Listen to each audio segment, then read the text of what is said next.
Okay, today we are going to discuss about sales promotion, and in this class we are just going to understand what are the different types of sales promotion.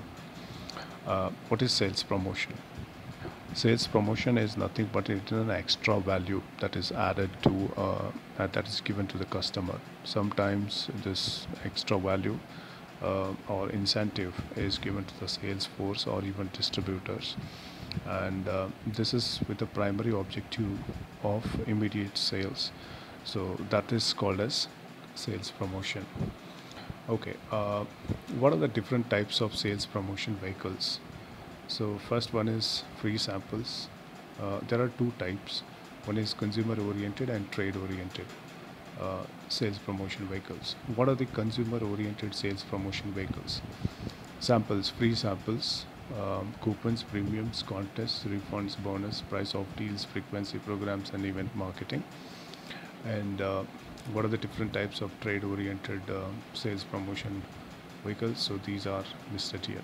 We will just try to understand which are what we mean by these in the slides to come.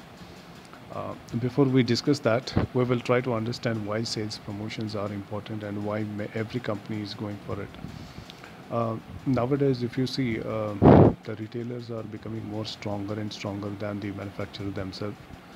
If you look at the Amazon, if you look at um, Flipkart or even Big Bazaar or DMart, these retailers are becoming more and more stronger because they have a stocking power, and they are the ones who have the customer database. They know customers much better, and they know on what we should give the sales promotion so that we can push the sales. And so that's the reason why the retailers are becoming more powerful, and retailers are becoming more powerful because they buy in bulk, and since they buy in bulk, will be getting a good discount on the MRP, which they can pass on to the customers. So that is one reason. Second reason is declining brand loyalty. Now the market is flooded with different brands, and therefore customers have a lot of choices. And in fact, most of these customers are spoiled for choices. They can choose whatever they want. So therefore, sales promotion is very very important for any company to offer increased promotional sensitivity. Many people, especially in India, we are quite sensitive for promotions. We wait for the promotions so that we can bargain for a good discount. And since we are all value sensitive, we are price sensitive. So therefore, there is a lot of eagerness among the consumers. They will wait for the right time. Whenever the promotions are offered, that is when they buy it. Brand proliferation. Brand proliferation means uh, in one brand, there will be a lot of products will get sold in one brand itself. For example, Gillette. In Gillette, you have so many brands. Gillette has a foam, so Gillette has blade, Gillette has after shaving cream. In one brand, there will be a lot of products, and this is called as brand proliferation. And you can take an example of Dettol. Dettol is into soap. Dettol is into hand wash. Many products. So since under one brand there are a lot of products, so therefore, you know, market is flooded with a lot of products. So they try to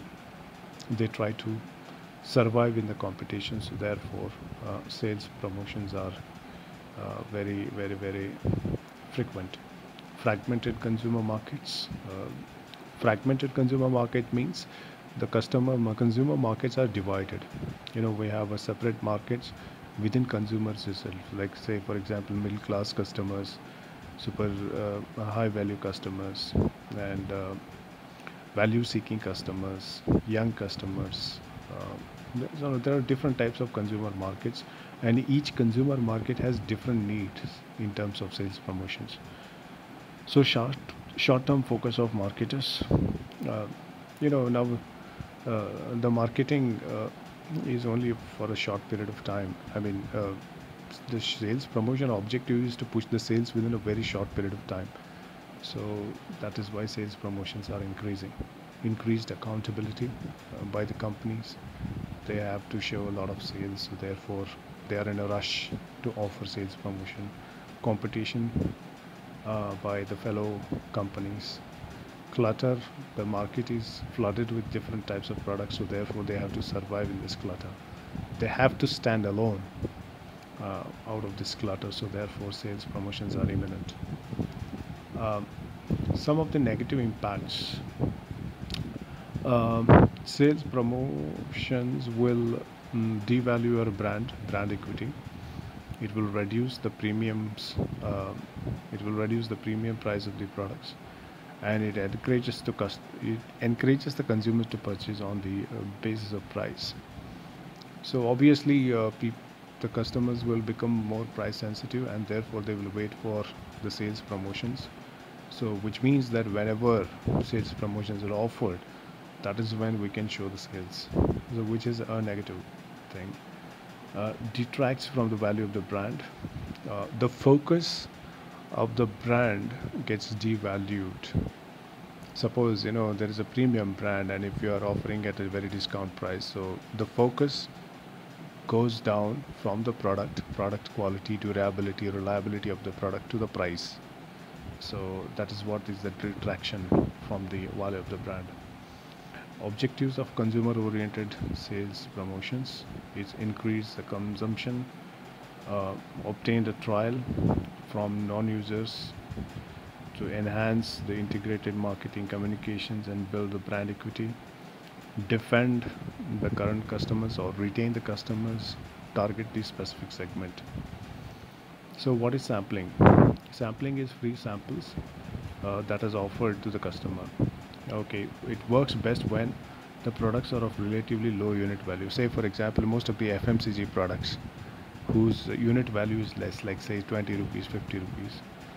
So the product can be broken into small pieces of size that reflect the full features and benefits, and the product cycle is relatively short one. The product cycle means purchase cycle means FMCG products have less purchase cycle. You buy a soap or a detergent, and it'll be used for a very less period of time. So then again, the consumer will come back to the shop and buy it. It's having a relative purchase cycle, very relatively short one. On the other hand, if you look at the refrigerator or a TV, their purchase cycle is relatively a long one. What are the pros and cons of coupons? Advantages: appeals to price sensitive customers, can offer discounts without retailers' cooperation. Uh, Effective way to induce trials, defends the market share. Okay, so these are the disadvantages. Price coupons are generally offered by the manufacturers themselves. What are the types of coupons? So in or on the pack. Bounce back. Bounce back coupons are those which are offered to a customer who comes for a repeated purchase. He buys once and then he goes for the second one to buy the same. Then that is when he can use that coupon for redeeming the points or redeeming the cash offer. That is called as bounce back. Cross-ref. Cross-ref means if he buys something else apart from that product, so the coupon is applicable to that product. Let's suppose a customer buys in fact, this for this example, Eureka Forbes has a water filter, and if a consumer buys that water filter, he can get a good discount on vacuum machines, again offered by the Eureka Forbes. That is what is cross-ref. Instant cash, instant cash. Instant discounts. In-store, tier of pads, handouts, dispensers, and register printouts. So these are some of the types of coupons. Premiums. An offer of an item, merchandise, or service free or at a low cost, that is an extra incentive for the consumer. Types of premiums: So free ones only requires purchase of the product. Self-liquidating, consumer required to pay some or all the cost of the premiums. So some consumer-oriented promotions, price of deals, contests, and sweepstakes, refunds, rebates, bonus, loyalty, and events. Uh, if you look at this one, price of deals means 50% off, 70%, 30% off on the price on the product itself. Contest and sweepstakes. Contest means, I mean, there's some kind of a competition, um, or some kind of a game. You know, if you win the game, and you will get that. Sweepstakes are those which you buy in bulk, and once a customer places an order for bulk, you get a sweepstake. Refunds, you get a refund back on whatever that you get, whatever you that buy, you get a refund. Bonus packs, you can see it in telecom industry. Loyalty programs, you will see that in airline industry. If you are a frequent flyer, you'll get discounts on air tickets. Event marketing.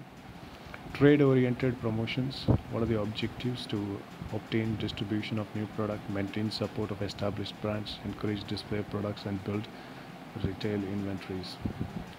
So what are the types of B2B oriented promotions, or trade oriented promotions types? So there are basically many types here. um, the first one is the POP displays, point of purchase display. At a point when the purchase is happening, that is where the promotions are displayed. Salespeople are trained by the company. That is what is an incentive, sales training. Trade shows, trade shows, again sponsored by the companies. That is what is another form of a trade-oriented promotion.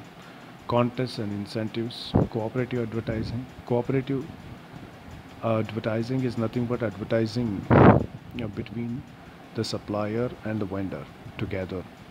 Say for example, Intel supplies its chips to Dell computers. So the Dell computers are promoted uh, promoted by the Intel themselves. That is what is cooperative advertisement. Trade allowances, buying, promotional, and slotting. Trade allowance, here, if you place an order from one company to another company, while buying, there will be some allowances that are given. Slotting is, this is applicable for retail industry. Let's suppose a retail industry tries to purchase some bulk amounts. If you look at an example of Titan, if there are some retail shops, big retail shops like say Big Bazaar, Big Bazaar and Tata company selling a Titan watches, they have some kind of a slotting, wherein the Tata uh, company owned Titan watches, they get displayed in the different slots. So that is kind of an offer that is being proposed by Big Bazaar. That is called as slotting. So cooperative advertising, again, the cost of advertising is shared by more than one party. So there are again different types: horizontal, ingredient, sponsored, and vertical. See, ingredient sponsored are ones, which I just mentioned. Dell has an ingredient of chip of Intel, and so that is what is ingredient sponsored. Horizontal means, if they are into a same kind of level of business. Let's suppose if there are Adobe and Microsoft, this is the one form of cooperative advertisement. So vertical, if the two companies are into the same kind of business, and if one company purchases the vertical cooperative advertising is, there are showrooms which is owned by Fiat as well as Tata. They use the same showroom to sell their vehicles. Okay, so that is kind of an example for cooperative advertisement. Sales promotion trap. So this is our so on the right, on the top, you can see our firm, and here on the left side you see the other firms. So our firm cutbacks on promotion, and if the other company is also cutting back, then it's high profit for our firm as well as for other firms. If our firm cut backs on promotion whereas the other company, the competitor, maintains the promotions, then the market share goes to the competition. And the second option here on the right hand side, maintain the promotion. If our firm decides to maintain the promotion and if the competition cuts back on promotion, then obviously the market share of our firm will go up. If our firm maintains the promotion and whereas the competition also maintains the promotion, the market share stays constant. Okay, that's it. Thank you.